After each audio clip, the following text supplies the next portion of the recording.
Welcome back, boys and girls, to another lesson. I want you to get your writing books, turn to a fresh page, and let's get ready to head up. So remember, on the left-hand side, you always have the book, the number. So today we are on book number 4. Title of our book is Eggs for Graham. And our word work is going to be short vowel patterns. Also, I won't put dates here because boys and girls do my lessons on different days, but I want you to put whatever date it is for you up in the right-hand corner. Okay, so you can put me on pause, you can get this written down, and then we will begin.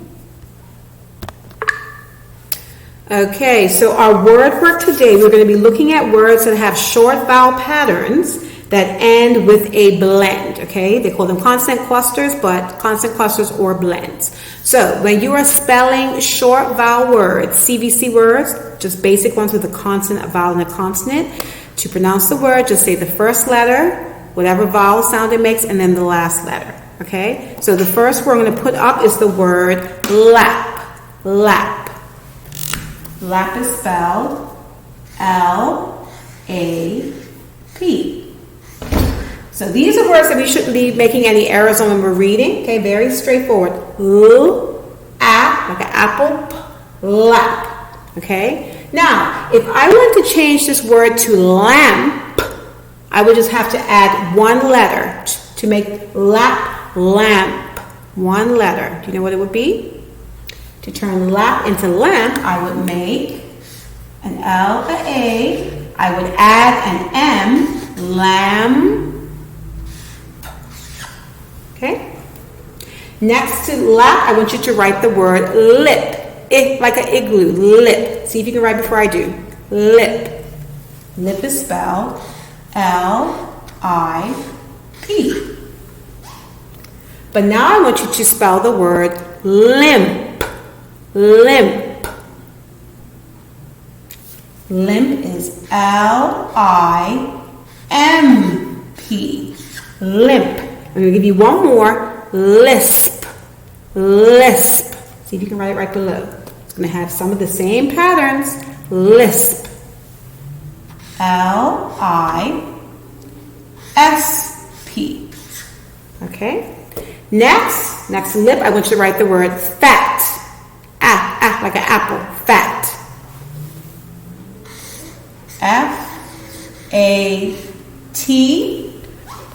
Next, I want you to write the word fast.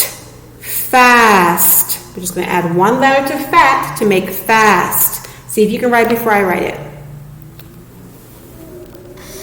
F-A-S-T. Are you getting the hang of this, or are you saying, Miss Brown, I don't know what's going on, I'm lost? Next to fat, write the word pat.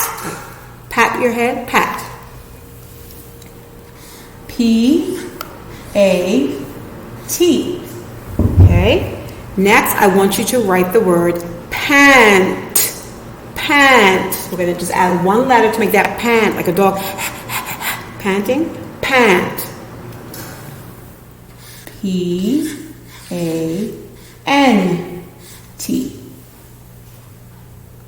And underneath pant, I want you to write the word past. Past. Okay, here it goes. P-A-S-T. Does this make sense, what we're doing? It's patterns. Okay, so all these words are spelled very similar, but then one letter changes, it becomes a new word, but it still sounds very similar. Okay, next we are going to write the word, let's see, sad. So, right here. S-A-D is sad. Underneath sad, I want you to write the word sand. Sand.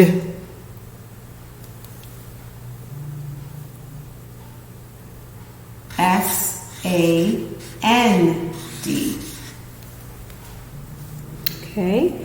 Next, I want you to write the word net. Like an elephant. Net. Come down a little bit. N-E-T spells net. Under net, I want you to write the word nest. Nest.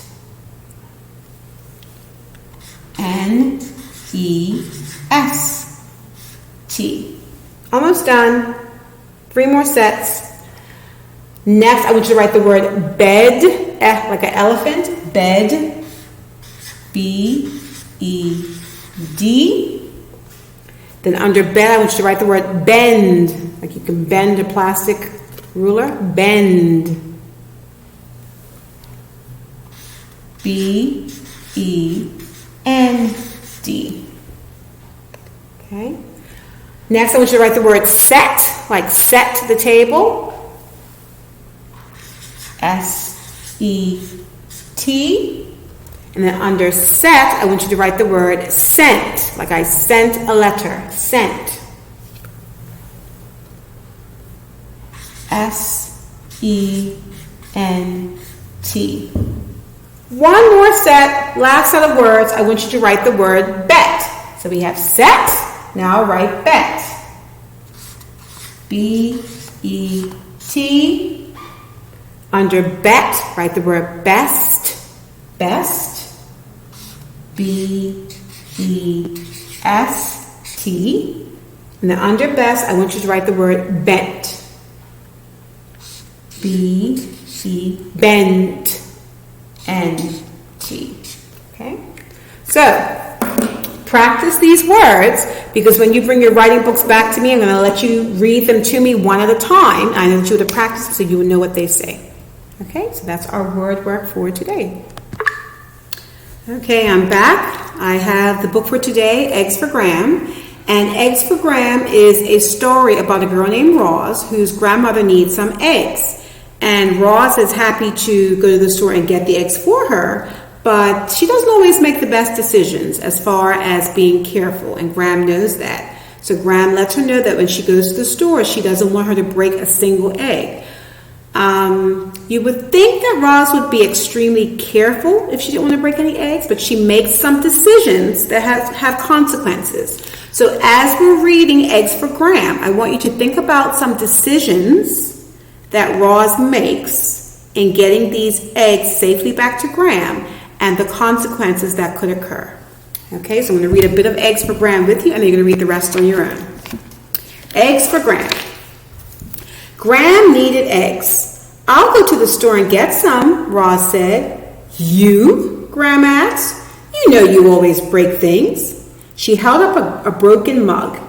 You broke this mug just this morning. Sounds like my children. I'll be careful, Graham, Roz said. She grabbed a dish towel and stuffed it in her backpack. I'll wrap up the carton of eggs in a towel, she said. That will keep them safe.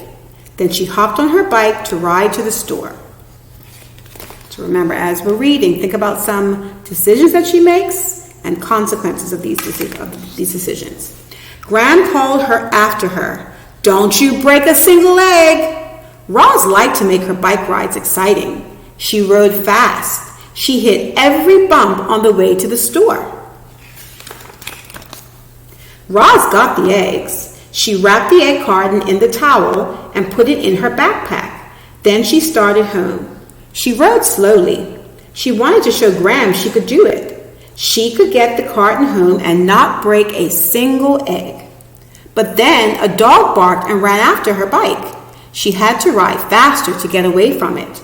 She rode through an alley and bounced down some steps. She got away from the dog at last, near the park. Okay, so at this point, I want you to continue reading the rest of Eggs for Graham, and then we will carry on with the comprehension activity. All right, so at the beginning of this book, Eggs for Graham, I actually think about the decisions that Roz makes in this story and the consequences. Okay, so for our comprehension, I want us to recognize a character's decisions and consequences. So this is what I want you to do.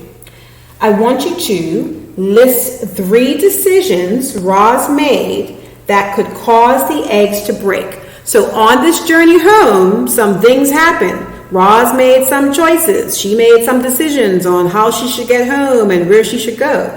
So I want you to look back and find 3 things that she did or that occurred that could cause the eggs to break.